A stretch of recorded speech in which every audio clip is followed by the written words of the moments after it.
Hello my dear students, and welcome to our quick video help session for exercise 4.2. This time we're exploring acid-base neutralization reactions.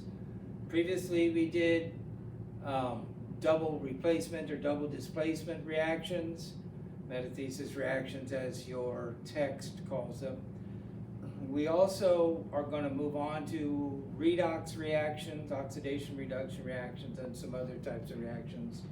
So we'll move on, but I have in this one 10 compounds listed, and you should by inspection alone, but you can always look it up because these are homework to do at home with their open book, open computer. Name each compound and state whether each compound is an acid, base, or salt by either the two main definitions. So I'm not going to write down what they are to save time. Just listen, you'll recognize it. This is sulfuric acid. Our definitions are Bronsted, Lowry, and Arrhenius acid-base designations.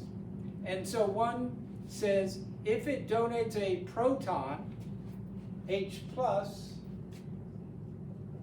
it's an acid, and if it donates a hydroxide ion or a hydroxyl, it is a base.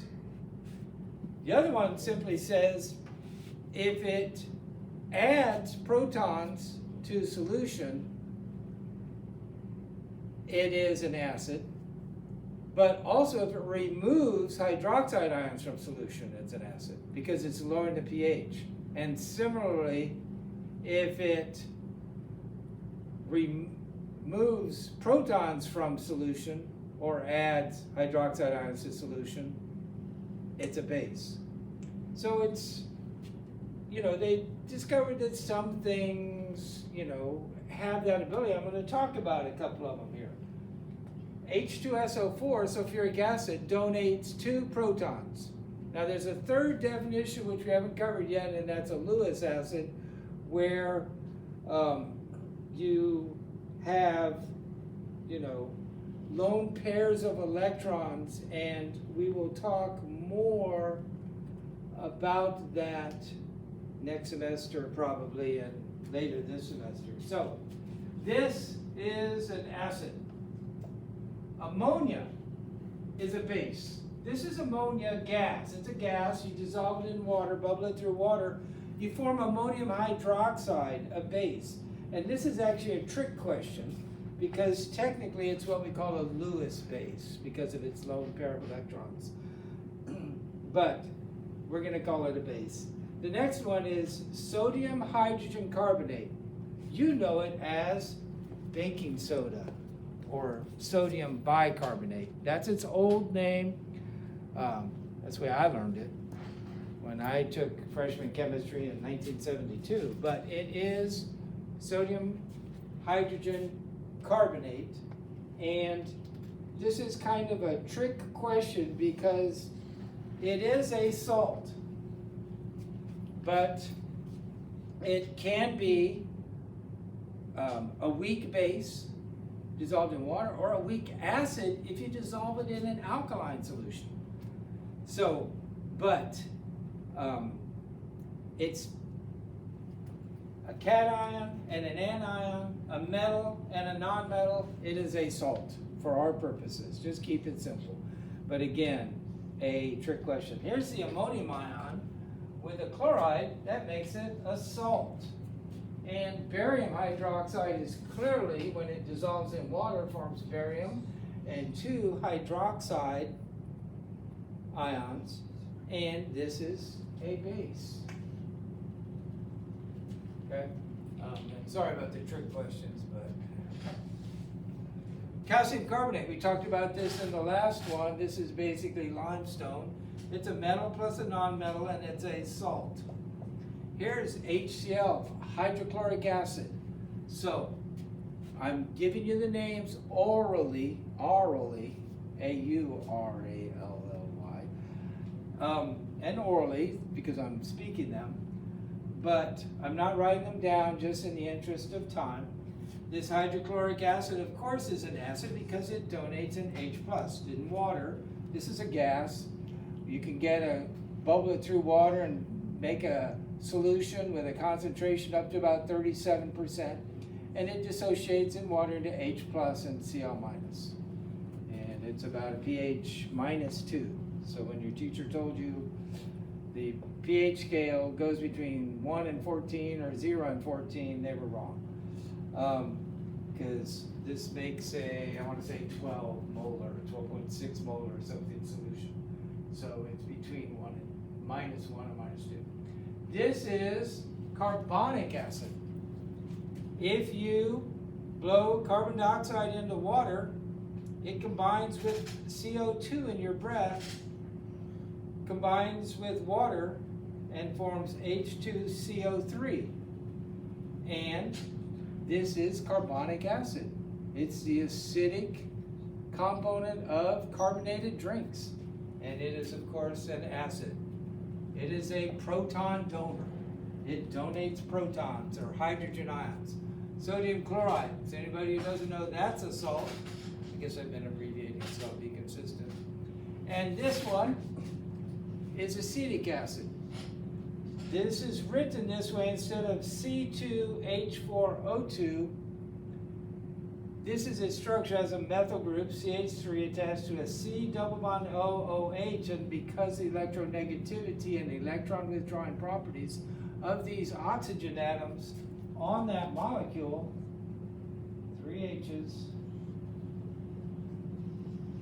double bond OOH, these withdraw electrons, and they can actually pull the electron in that bond off the hydrogen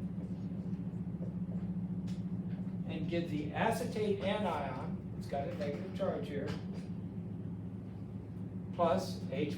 It's a proton donor, so it's an acid.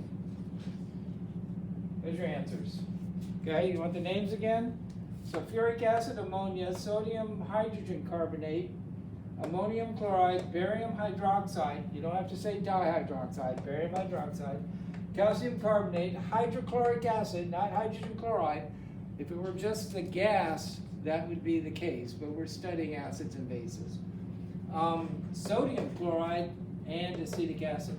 Now, when you turn the page over or go to the second page, you get following acids and bases reacting, identify the acid and the base in the corresponding neutralization reactions, then write a balanced chemical equation. And I already started that, so let me show you what I have here. Calcium hydroxide is a base,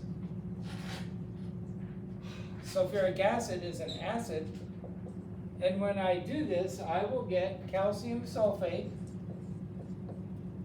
also known as gypsum or wallboard, by the way, sheetrock, plus 2H2O. You can write aqueous or I guess just liquid. And I have one of these, so my coefficients are 1, 1, 1, 2. This next one, barium hydroxide, that's a base. See the OH? I'll write it up above. And this is perchloric acid, okay? So I gave you the names, but here's the structure for it. This is an acid, and we form barium perchlorate. There'd be 2 of them because this is -1, and the barium, of course, is +2. Good heavy metal, fairly safe, so you can drink it and do a barium swallow, and the heavy metal shows up really well on x-rays. Anyway, aqueous plus 2 waters in this case, liquid water. This next one is magnesium hydroxide, milk of magnesia. Here's a base with magnesium hydroxide. It's a hydroxide donor. And phosphoric acid, H3PO4. And so to make this, I'm going to need, I was just looking at that, that is not balanced. This is one of those 3 and 2, so we need a total of 6. So I have 3 of these, 2 of these, and I'm going to basically switch partners. I'm going to make magnesium phosphate,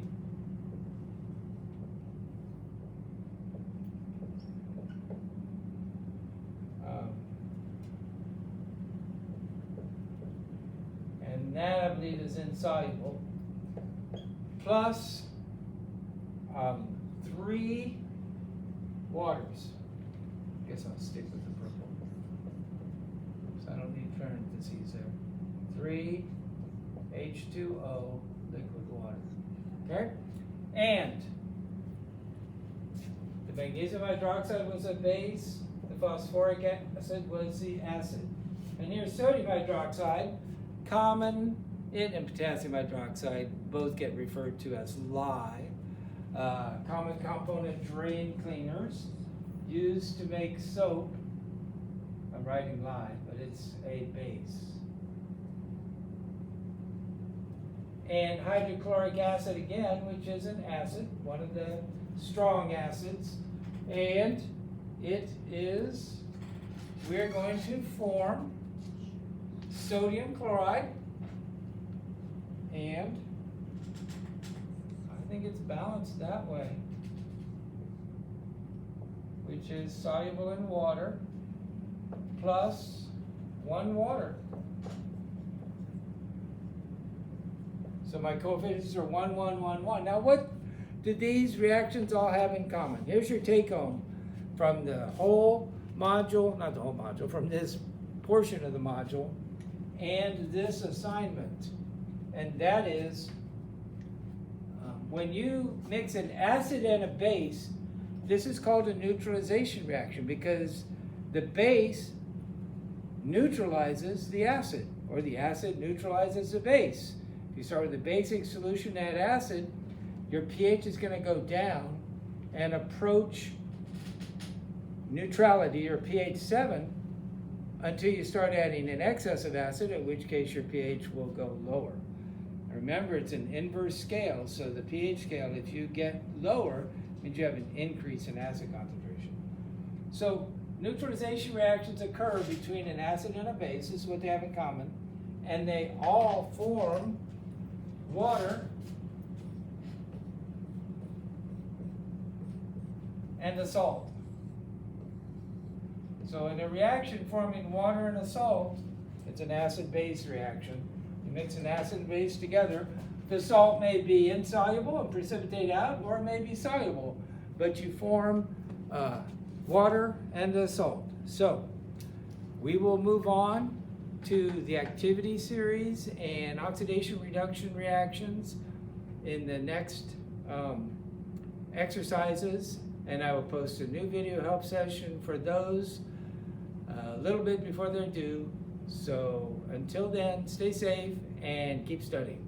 Goodbye now.